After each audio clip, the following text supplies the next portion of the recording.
Boa noite a todos, a paz do Senhor, Deus abençoe. Vamos estar aqui fazendo esta terceira parte do comentário da lição de número 11. E nessa oportunidade nós vamos fazer um exame do texto de Daniel, capítulo 9, a partir do versículo 24. Veja comigo. 70 semanas estão determinadas sobre o teu povo e sobre a tua santa cidade, para extinguir a transgressão e dar fim aos pecados e expiar a iniquidade e trazer a justiça eterna e selar a visão e a profecia e ungir o santo dos santos. Sabe e entende desde a saída da ordem para restaurar e para edificar Jerusalém até ao Messias, o príncipe, 7 semanas e 62 semanas. As ruas e as tranqueiras se reedificarão, mas em tempos angustiosos. E depois das 62 semanas será tirado o Messias, e não será mais. E o povo do príncipe que há de vir destruirá a cidade e o santuário, e o seu fim será com uma inundação, e até ao fim haverá guerra. Estão determinadas assolações, e ele firmará um concerto com muitos por uma semana, e na metade da semana fará cessar o sacrifício e a oferta de manjares, e sobre a asa das abominações virá o assolador, e isso até a consumação, e o que está determinado será derramado sobre o assolador. Meus amados, veja que esta profecia de Daniel, né, que diz respeito a Israel e da Cidade Santa, é fundamental para os últimos tempos.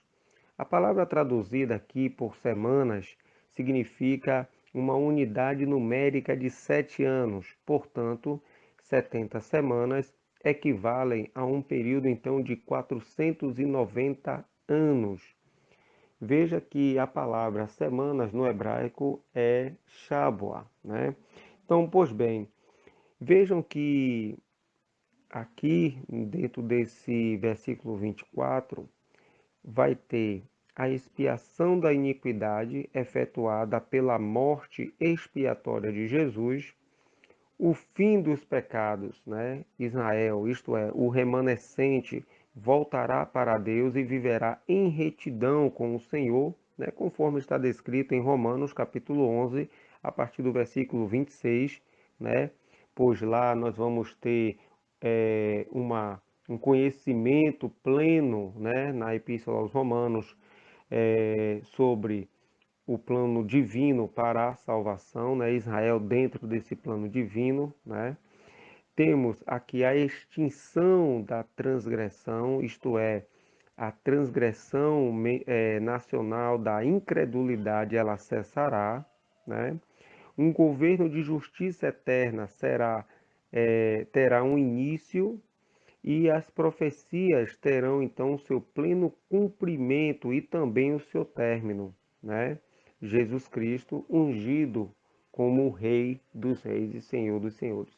Observe, meus amados, que a palavra transgressão aqui, né, do grego paraptoma, significa um passo falso, o erro, queda, né? É um cognato de parapto, que significa recair. Dentro de uma exegese dessa palavra, né, dentro desses significados, nós temos então que transgressão aqui está relacionado estritamente a uma quebra de lei, algo conhecido, né? Então veja que essas 70 semanas ou 490 anos, o que é que nós vamos entender aqui? Qual é a revelação disso aqui? Nós temos que entender também que Deus ele revelou a Daniel que 69 períodos de 7 anos, somando-se, portanto, dá um total de 483. 483 para 490, falta aí um complemento de 7 anos, e vamos entender o porquê, né? Mas observe alguns detalhes, que essas 70 semanas, né? Entre os hebreus, né, lugar da palavra semana, sempre, né, ele utiliza-se esse vocábulo Shabua, né, que significa literalmente 7 ou 7 dias, semana, né? Precisamente nesta profecia, ela tem um sentido profético de anos, né? E não de dias. Portanto, 70 semanas faz um total de 490 anos. Vemos também que dentro desse versículo 24, quando está escrito extinguir a transgressão, né? Já citei sobre o significado de transgressão, que também tem um outro termo grego que pode ser aplicado, que é anomia, que significa uma violação da lei, uma desordem, anarquia ou um declínio para a margem esquerda ou direita da linha da santidade, né? Então, tudo isso Israel tinha praticado em um grau supremo, em um alto nível. E segundo, né, depreende-se do texto, esta transgressão na vida, né, da nação israelita não poderia ultrapassar a 70ª semana, né? Temos também aqui, quando ele fala a respeito de dar fim aos pecados. O termo pecado no grego é amartia, significa tortuosidade, mas dentro do sentido próprio, assim, no sentido religioso, significa errar o alvo. E depreende-se aqui que o pecado tinha que ser tirado da vida da nação antes da introdução do reino milenial de Cristo, né? Então temos também aqui a questão da expiação da iniquidade.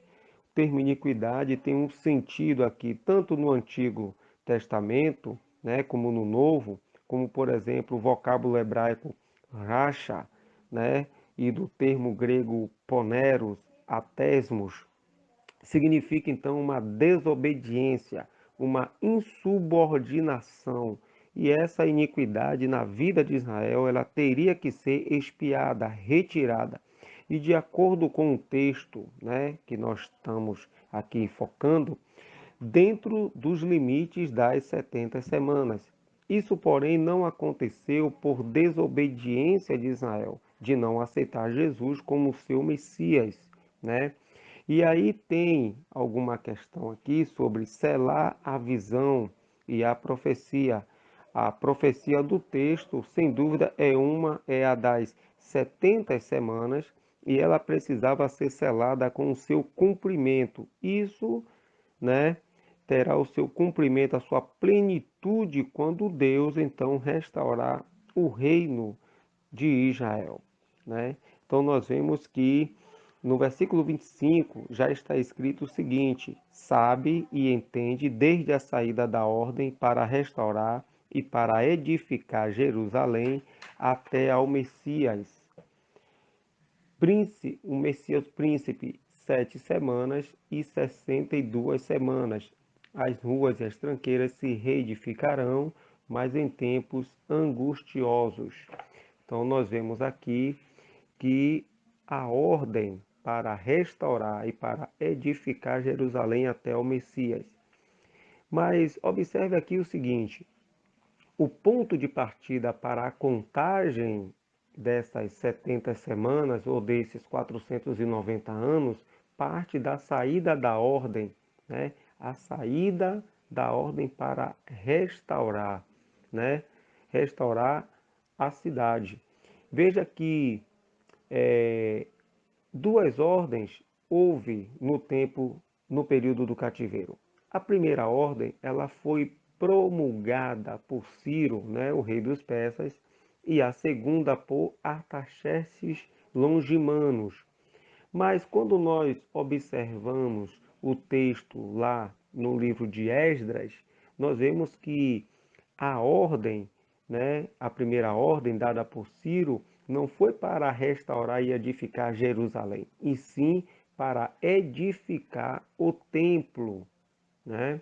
É evidente que a ordem, então, referida aqui do anjo para Daniel, não se refere à primeira ordem de Ciro, quando foi para restaurar o templo. mas sim a ordem de Artaxerxes, quando ele promulga, né, uma ordem e assim vem para a reedificação da cidade santa, segundo depreende-se do capítulo 2 do livro de Neemias, né? Então veja que dentro dessa questão aqui estabelecida, né, temos aqui 7 semanas, né? Então perfaz um total de 7 vezes 7, 49, né? 49 anos. E aí tem outra revelação aqui que é as 62 semanas. 62 semanas vai dar um total de 434 anos. Então o que acontece? Quando nós somamos essas 62 semanas mais as 7 semanas, ou seja, as 434 anos mais os 49 anos, dá um total de 483 anos. 483 não são 490. O que é que falta então para ver esse cumprimento dos 490? Falta então 7 anos, ou como está descrito no versículo 27 do capítulo 9, aqui por uma semana. Veja que 7 anos. Então, observe que para a manifestação do anticristo, ou seja, o tempo da tribulação, durará 7 anos.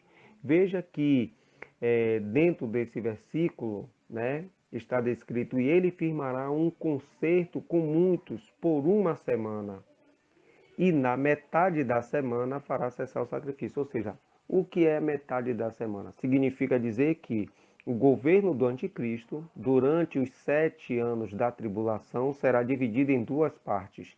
3 anos e meio de total benevolência, prosperidade, uma falsa paz, né, mundial, e os 3 anos e meio finais de total perseguição, de total destruição, né? Por que isso? Porque o anticristo, ele quererá ser como Deus. Ele firmará um concerto, mas, como está descrito aqui, ele fará com que algo que venha a enganar, a iludir o povo de Deus, o povo de Israel. Veja que firmará um concerto. Concerto aqui, ou aliança, tem o termo hebraico berit, né? Então veja que esta aliança, ou concerto aqui, é o mesmo que o profeta Isaías vai chamar de concerto com a morte, segundo depreende-se lá do livro de Isaías, capítulo 28, no versículo 15, né? E no qual reza o seguinte: o vosso concerto com a morte se anulará, e a vossa aliança com o inferno não subsistirá. O objetivo do anticristo neste concerto aqui é exclusivamente tomar o lugar santo, o templo, e profaná-lo. Então o anticristo ele se assentará como Deus no templo de Deus, querendo parecer Deus. É aí que coaduna-se com a segunda epístola a Timóteo, aos Tessalonicenses, no capítulo 2, versículo 4. E será que E será que esse momento em que a abominação da desolação de que falou o profeta Daniel está no lugar santo, como Jesus ele vai referir a esse período, né, no capítulo 24, versículo 15, né? Jesus então ele vai fazer uma asseveração desse momento, né? Veja comigo aqui o texto de Mateus, capítulo 24.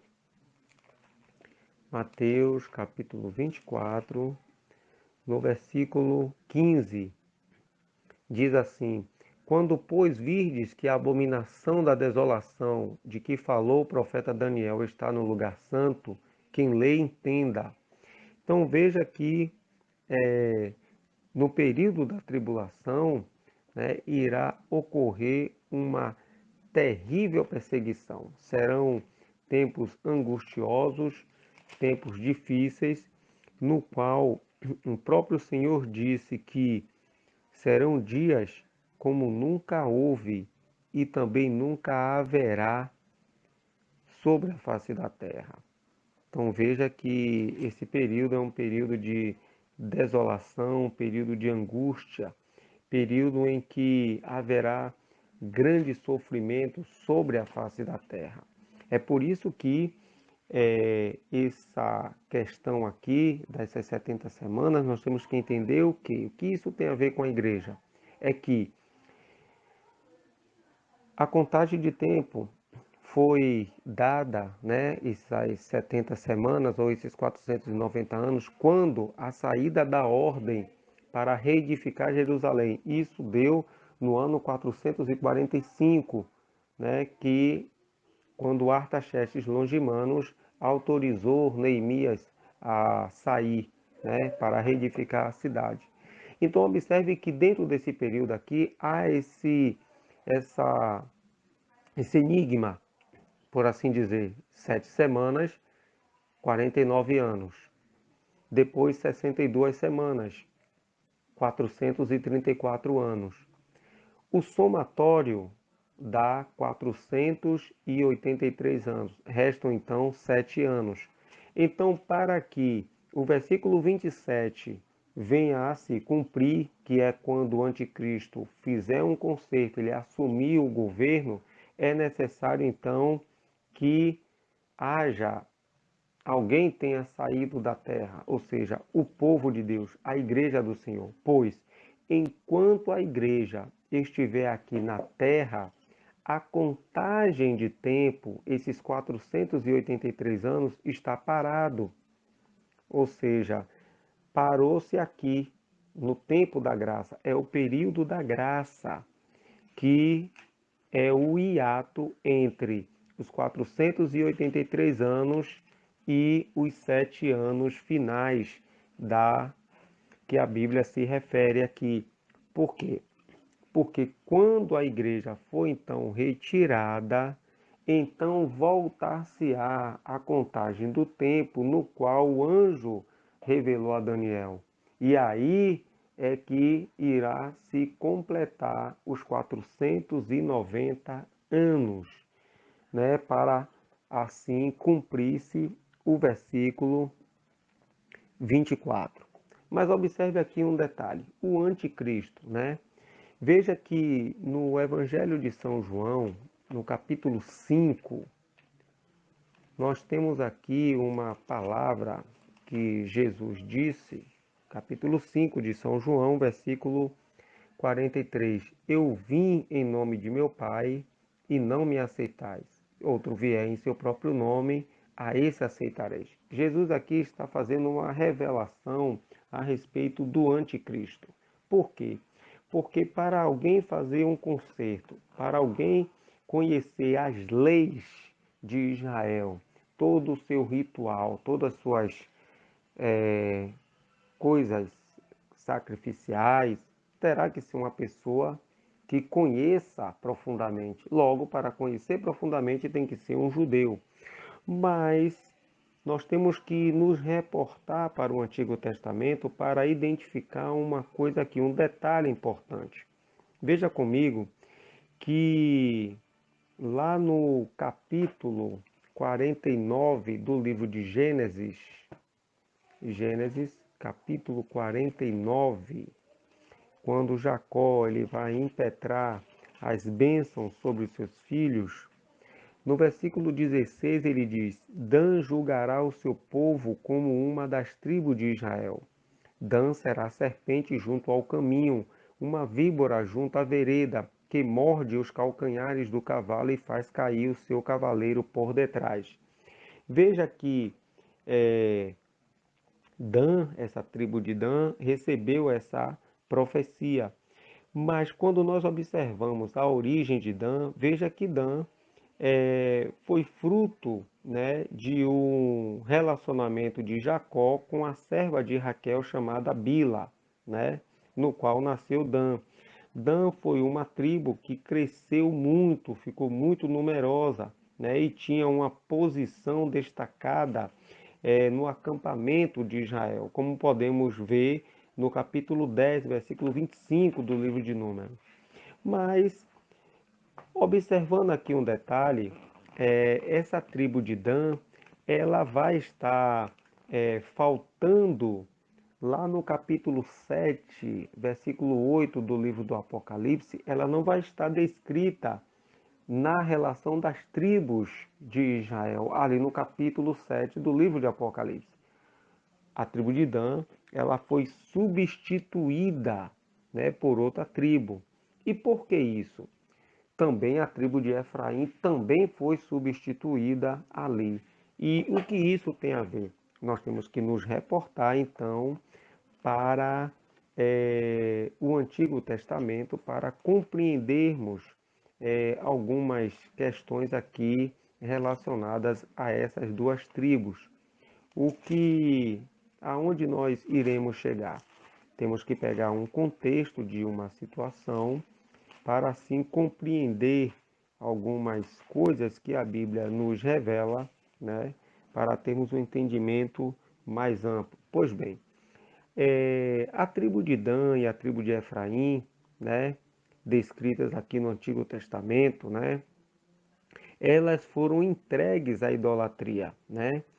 A tribo de Dan, em contraste com Efraim, cuja linha ainda acabou sendo continuada por José, Dan falta completamente, né? É uma tribo que entrou em uma apostasia muito grande. Quando nós lemos o livro de Juízes, no capítulo 18, né, mais especificamente no versículo 30, nós vamos ver um caso terrível de idolatria pelos danitas, ou seja, pela tribo de Dan, né? E vemos também que a tribo de Efraim também posicionou-se nessa questão de idolatria. Então, quando ele se intromete na questão de idolatria, então nós vemos que há coisas terríveis no qual Deus não vai permitir que isso fique sem um castigo, sem um juízo. Pois bem, a tribo de Dan, né, como eu já ressaltei, que acabou enveredando pela questão da idolatria, né? Então essa idolatria, este ato de Dan, foi o que pré-programou, né, ou introduziu a queda do reino das 10 tribos de Israel, pois séculos mais tarde, né, quando Jeroboão prosseguiu com a idolatria, exatamente no mesmo lugar, né, em que Dan havia dado início a esta idolatria. Assim, Dan tornou-se, né, para si mesmo e para Israel o que Jacó tinha profetizado sobre ele, que seria uma serpente junto ao caminho, uma víbora junto à vereda, né? Ou seja, ficou algo negativo. Por quê? Porque tanto a tribo de Dan como a tribo de Efraim foram para o caminho da idolatria. Mas observe o seguinte, sobre a tribo de Dan é que nós vamos nos ater aqui. Dan, como foi descrito lá em Gênesis capítulo 49, no versículo 16 em diante, houve uma profecia em que seria o que? Uma serpente, uma víbora junto ao caminho. Mas, estranhamente, quando nós vamos para Deuteronômio, capítulo 33, no versículo 22, está escrito assim: E de Dan disse: Dan é leãozinho, saltará de Bazã. Observe que, como Dan pode ser um leãozinho? Se, voltando para Gênesis, capítulo 49, veja comigo aqui mais uma coisa importante. No versículo 9, Gênesis 49, verso 9, está escrito assim de Judá: Judá é um leãozinho. Então não pode haver dois leões. há apenas um leão. E como nós sabemos, a Bíblia revela isso no livro de Apocalipse, no qual diz que Jesus é o leão da tribo de Judá. Logo, o anticristo, ele virá da tribo de Dan. Ele é um enganador, um imitador. Se Jesus é o Filho de Deus, o anticristo é o filho da perdição. Se Jesus é o justo, o anticristo é o iníquo. Então observe que Jesus ele é Deus, o anticristo quererá parecer Deus. Então veja que há um contraste entre essas duas pessoas. Jesus é o Messias, o anticristo, ele quererá ser o Messias, ele irá parecer o Messias e firmará um concerto enganando o povo de Israel. Mas quando ele então revelasse o seu real propósito, Israel irá ver que foi enganado e correrá para buscar ajuda ao seu Deus. E isso acontecerá quando o anticristo irá deflagrar uma guerra e irá tentar massacrar, extinguir o povo de Deus, né? Irá realmente atacar e Israel irá clamar, clamar no muro das lamentações, clamar pelo seu Senhor. E sobre isso nós podemos ver com muita clareza nos capítulos 12, 13 e 14 do livro do profeta Zacarias, no qual está exposto ali sobre o tempo do fim, sobre a revelação, a aparição de Jesus como o Senhor e como o Deus Todo-Poderoso, visto que há uma revelação muito grande quando, no capítulo 19 do Evangelho de São João, quando Jesus então está crucificado e os judeus olhando para aquela frase que está acima de Jesus, Jesus Nazareno, Rei dos Judeus, eles então correm para que os principais dos sacerdotes fossem até Pilatos para que se mudassem aquilo. Observe que Pilatos diz: o que escrevi, escrevi. Ora, Jesus Nazareno, Rei dos Judeus. O que é que aquilo estava incomodando aos judeus? Ora, no capítulo 8, versículo 28, Jesus tinha dito: quando eu for levantado da cruz, todos conhecerão quem eu sou. No capítulo 12 do Evangelho de São João, no versículo 32, também Jesus vai fazer uma asseveração sobre a sua morte, quando ele diz: e eu, quando for levantado da terra, todos atrairei a mim. Veja que a fraseologia Jesus Nazareno, Rei dos Judeus, em hebraico é Yeshua Hanatzarei Wet Melech Ha-Yehudim. Observe que isso aqui é um acróstico. Por quê?